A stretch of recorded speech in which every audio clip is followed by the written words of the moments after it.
Candid अमन, कहानियों का smuggler. SR ने क्रिएट की वेदिका के लिए कुछ ऐसी सिचुएशन जिसने उसे नर्वस कर दिया। इस दौरान वेदिका ने कहा कुछ ऐसा जिससे हो गया एसआर का पारा हाई। वेदिका को डोर के सहारे घेरे खड़े एसआर ने उसके सामने रखा एक सवाल, जिसका जवाब ना देने पर एसआर ने खत्म की अपनी और वेदिका के होठों के दरमियान दूरियों को। आखिर क्या हो रहा है कहानी के इस रोमांटिक भाग में, जानने के लिए बढ़ते हैं कहानी की तरफ। लेकिन आपने अभी तक कैंडिड अमन यानी कि हमारे YouTube चैनल को सब्सक्राइब नहीं किया है तो प्लीज जल्दी से सब्सक्राइब कर लीजिए। और हाँ, RJ Aman 02 इंस्टाग्राम पर लिखेंगे तो मैं आपको वहां पर हाजिर मिल जाऊंगा। आप वहां पर आ सकते हैं, कोई फीडबैक देना चाहते हैं या कोई बात करना चाहते हैं तो यू मोस्ट वेलकम। चलिए बढ़ते हैं कहानी में आगे की ओर। वेदिका के नर्वस होने का आलम आज भी वही था जो आज से कुछ समय पहले हुआ करता था। एसआर को उसके इस तरह से बिहेव करने की अब आदत होने लगी थी। वेदिका ने अपनी चुप्पी तोड़ते हुए एसआर को बताया, काफी रात हो गई थी और मासी जी को देर रात तक जागने से तबीयत खराब हो जाती है और आप इस बात से अच्छे से वाकिफ हैं कि वो कितनी परवाह करती हैं आपकी, तो इसीलिए मैंने उनको सोने के लिए भेज दिया और उनके बदले में मैं आपका इंतजार कर रही थी। एसआर ने कहा, जिसके बाद उसने वेदिका के ऊपर से अपनी पकड़ ढीली कर दी। एसआर ने वेदिका से कहा, अब जब तुम जाग ही रही हो तो क्या मुझे कुछ खाने के लिए मिल सकता है? I am starving like hell. Vedika ने जल्दी जल्दी में हाँ में सर हिलाया और एसआर के लिए डिनर सर्व करने के लिए किचन की तरफ बढ़ गई। इस दौरान एसआर ने डाइनिंग टेबल पर रखा हुआ एक एप्पल अपने हाथ में अपनी फिलहाल भूख को कंट्रोल करने की मंशा से उठा लिया। एसआर भी वेदिका के पीछे पीछे किचन में आ चुका था। एसआर ने वेदिका से पूछा, how was your day in college? Vedika ने भी एसआर को फौरन जवाब दिया, आपके तो जासूस लगे हैं ना मेरे पीछे, आपको तो पता ही होगा मेरा दिन कैसा गया है या मैंने कॉलेज में किस किस से बात की होगी। एसआर ने वेदिका की बाजू को एक हाथ से सख्ती से पकड़ते हुए उसे अपनी तरफ घुमाया और दांत भींचते हुए उसने वेदिका से कहा, तुमसे जितना पूछा जाए वेदिका उतना जवाब दे दिया करो, तुम्हारी ये ओवर स्मार्टनेस मुझे इरिटेट करती है। वेदिका समझ चुकी है कि उसने एसआर का पैनिक बटन दबा दिया। वेदिका ने फौरन बात को संभालते हुए एसआर को जवाब दिया, हमारे कॉलेज का दिन अच्छा गया है, लेकिन अंबर आपकी बहन वो आपको बहुत याद कर रही है। जिस दिन से वो आई है आप ढंग से बैठकर उसके साथ बात तक नहीं कर रहे हैं। वेदिका ने अंबर का जिक्र फिलहाल के टॉपिक को डाइवर्ट करने के लिए किया था। वेदिका ने एसआर को बताया, वो अंबर चाहती है कि आप हमारी शादी की एक ग्रैंड रिसेप्शन पार्टी रखें। एसआर ने कुछ सोचते हुए वेदिका को जवाब दिया, सोचा जा सकता है इसके बारे में। दोनों की बातों के दौरान वेदिका ने एसआर के लिए खाना सर्व कर दिया, जिसके बाद वेदिका वहां से डाइनिंग टेबल की तरफ बढ़ चुकी थी। एसआर भी अब डाइनिंग टेबल तक आया तो वेदिका जो एसआर को खाना सर्व कर रही थी वहां से रूम की तरफ जाना चाहती थी, लेकिन उसके एक कदम भी आगे बढ़ने से पहले एसआर ने उसकी कलाई को थामते हुए उसे अपने साथ रोक लिया और उसके उसी हाथ को थामे उसे अपने पास वाली चेयर पर बैठा दिया। वेदिका कुछ कहती उससे पहले एसआर ने उससे कहा, ज्वाइन मी। वेदिका ने एसआर से अपनी कलाई छुड़ाते हुए उसे जवाब दिया, आप खाइए, मैं समय पर अपना खाना खा चुकी हूँ, मुझे वक्त बेवक्त खाने की आदत नहीं है। आप अगर चाहते हैं तो मैं यहाँ बैठकर सिर्फ आपको कंपनी दे सकती हूँ। एसआर ने खामोशी में सिर्फ हाँ में सर हिला दिया, जिसके बाद वो आराम से बैठा अपना डिनर एंजॉय कर रहा था। इसी बीच उसकी नजरें रह रहकर वेदिका के ऊपर जा रही थी। दोनों एकदम खामोश बैठे थे जब वेदिका ने एसआर से शिकायती अंदाज में कहा, आपने मेरे लिए वो फोन लिया ही क्यों जब मैं उस फोन में आपके सिवाय किसी को कॉल ही नहीं कर सकती हूँ और ना ही किसी का कॉल रिसीव कर सकती हूँ। एसआर का हाथ अचानक से खाते खाते बीच में ही रुक गया। एसआर ने वेदिका से कहा, तो तुम चाहती हो कि मैं तुम्हें इस बात की आजादी दूं कि तुम अपने परिवार से टच में रहो?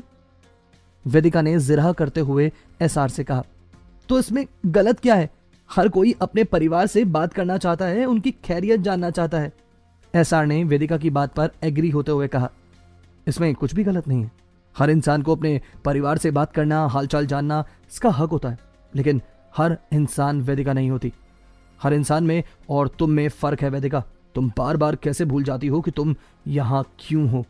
मैं तुम्हारे साथ हार्श नहीं होना चाहता, लेकिन तुम और तुम्हारी ये हरकतें मुझे मजबूर करती हैं कि मैं तुम्हारे ऊपर हार्श हो जाऊं। एसआर ने इन बातों के दौरान वेदिका के डाइनिंग टेबल पर रखे हाथ को सख्ती से थामा हुआ था।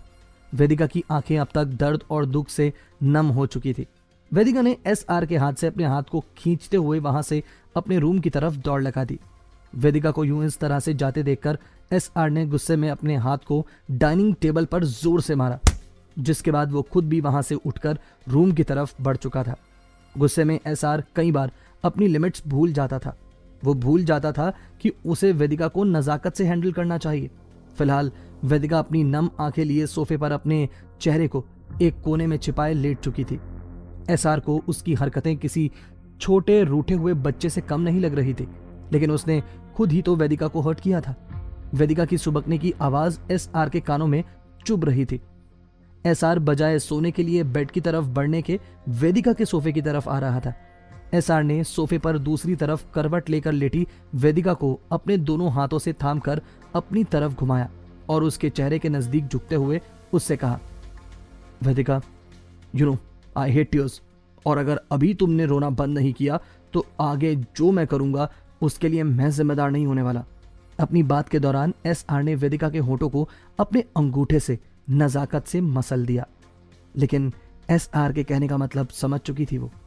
उसने फौरन सुबकना बंद कर दिया। एसआर ने झुकते हुए वेदिका के गाल को अपने होठों से छूते हुए जवाब दिया, that's like a good girl. Vedika अपने ऊपर झुके एसआर के चेहरे को अपनी बड़ी बड़ी आंखों में मासूमियत से निहार रही थी। इस दौरान एसआर को अपने दिल में एक हलचल सी महसूस होने लगी थी।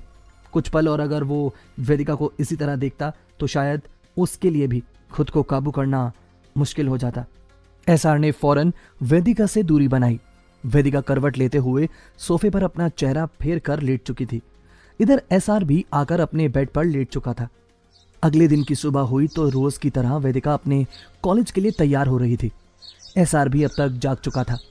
वेदिका शार लेकर एक डीप ग्रीन कलर का सूट पहनकर अपने बालों को सुखाते हुए वॉशरूम से रूम में आई तो एसआर के लिए वो सबसे खूबसूरत नजारा था जिसे देखकर उसकी आज की सुबह हुई थी। एसआर वेदिका की खूबसूरती को देखकर अपनी पलकें झपकाना भूल चुका था। इस दौरान वेदिका एसआर की अपने ऊपर पड़ी नजरों से अनजान थी। वेदिका बाल सुखाते हुए अपने रूम में बनी अटैच बालकनी में आ चुकी थी। बाहर सूरज उग चुका था और रोशनी उस वक्त पूरे रूम में बिखर चुकी थी। एसआर अपने सर को अपने एक हाथ पर टिकाते हुए वेदिका की तरफ करवट लिए उसे ही देख रहा था। वेदिका अपने बालों को सुखाने के बाद पलटी तो एसआर की नजरों को अपने ऊपर देखकर उसके पांव अचानक से थम गए। वेदिका ने अपनी नजरें झुकाई, जिसके बाद वो तेजी से उस रूम से बाहर जाना चाहती थी, लेकिन एसआर के अगले एफर्ट ने वेदिका को ऐसा नहीं करने दिया। एसआर के सामने कुछ भी कहना या करना वेदिका के इख्तियार में नहीं था। एसआर उठकर वेदिका के नजदीक डोर तक आ चुका था। एसआर ने डोर को अपने एक हाथ से घेरते हुए वेदिका से कहा, कल जो हरकत तुमने की उसकी सजा तुम्हें मिलना बाकी है अभी। सजा शब्द सुनते के साथ ही वेदिका का गला सूखने लगा। रिक्वेस्ट करते हुए उसने एसआर से कहा, एसआर, आप इस तरह से बोलते हैं, मुझे बहुत डर लगता है। मैंने तो ऐसा कुछ भी नहीं किया जिसके लिए मुझे सजा दी जाए, और वैसे भी आपके साथ रहना खुद किसी सजा से कम नहीं है मेरे लिए। वेदिका जल्दी जल्दी में नर्वस में ऐसा कुछ बोल गई थी जिसे सुनने के बाद एसआर का पारा हाई हो चुका था। एसआर ने वेदिका को उसकी दोनों बाजुओं से थामते हुए उसे पलटा और पल भर में डोर से सटा दिया। एसआर ने उसके चेहरे को अपने एक हाथ में भींचते हुए वेदिका से पूछा, क्या कहा तुमने? मेरे साथ रहना किसी सजा से कम नहीं है तुम्हारे लिए? वेदिका ने अपनी बात को रफू करते हुए कहा, आपके इसी बिहेवियर से मुझे डर लगता है, इसीलिए आपके साथ रहना मुझे एक सजा से कम नहीं लगता है सर। आपको एक लड़की के साथ बिहेव नहीं करना आता क्या? वेदिका की इन मासूम बातों को सुनने और उसके चेहरे के वो एक्सप्रेशंस देखने के बाद एसआर का जो गुस्सा था वो अब हंसी में बदल चुका था। वेदिका ने अपनी दोनों आईब्रो डर से सिकोड़ी और अब अपनी एक आंख को उसने बंद किया हुआ था और दूसरी को आधा खोला हुआ था। एसआर का इसी तरह से पल पल अपने बिहेवियर को बदलना वेदिका को कंफ्यूज करता था। वेदिका ने एसआर की हंसने की आवाज सुनकर अपने चेहरे के एक्सप्रेशंस को नॉर्मल किया और अब वो हैरानी से SR के चेहरे को देख रही थी, जो उसकी बात सुनकर हंस रहा था। SR ने वेदिका से कहा, तुम्हारे अलावा इस घर में 2 और फीमेल रहती है और तुम मुझे बोल रही हो कि मुझे लड़कियों के साथ बिहेव करना नहीं आता। एनीवेज, तुम बताओ तुम्हें किस तरह का ट्रीटमेंट चाहिए मुझसे। I will try to give you that. SR के बातों के दौरान SR का हाथ, जिससे उसने अभी तक वेदिका की चिन को भींचा हुआ था, फिसलते हुए SR की गर्दन पर आ चुका था।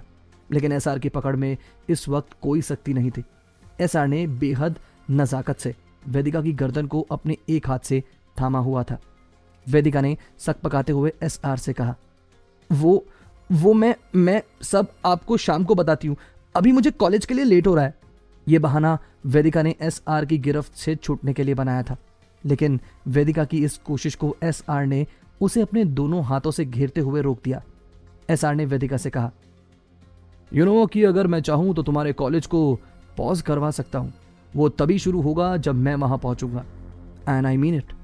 Now tell me, how should I behave with you? Vedika ने अपने मन में कहा, इस जल्लाद के सामने तो कुछ भी बोलकर अपने लिए मुसीबत खड़ी करने की बात है। अब क्या बहाना लगाऊं मैं इनके सामने? ऐसे तो ये मुझे जाने नहीं देने वाले। वेदिका को खुद में गुम देखकर SR ने उससे कहा, come on Vedika, come out of your silly thoughts, वरना मुझे तुम्हें वहां से बाहर निकालना अच्छे से आता है।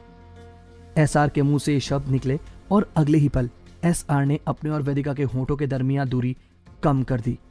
वेदिका की सांस उसके हलक में अटक चुकी थी, जिसके साथ ही वेदिका ने अपनी आंखों को कसकर बंद किया हुआ था। SR की सांस वेदिका को अपने होंठों के बेहद नजदीक महसूस हो रही थी। उसकी सांसों में एक ताजगी और ठंडक का एहसास था, वेदिका को महसूस हो रहा था। वेदिका के होंठों को छूती SR की सांसों के एहसास से वेदिका के चेहरे के टेंस एक्सप्रेशंस गायब हो चुके थे। वेदिका का चेहरा रिलैक्स हो चुका था। SR का वेदिका को किस करने का कोई इरादा नहीं था, लेकिन वो वेदिका के चेहरे के उन क्यूट से एक्सप्रेशंस को एंजॉय कर रहा था। वेदिका तो अपने और SR के बीच होने वाली किस को सोचकर नर्वसनेस में अपने लिप्स को बाइट करने लगी थी।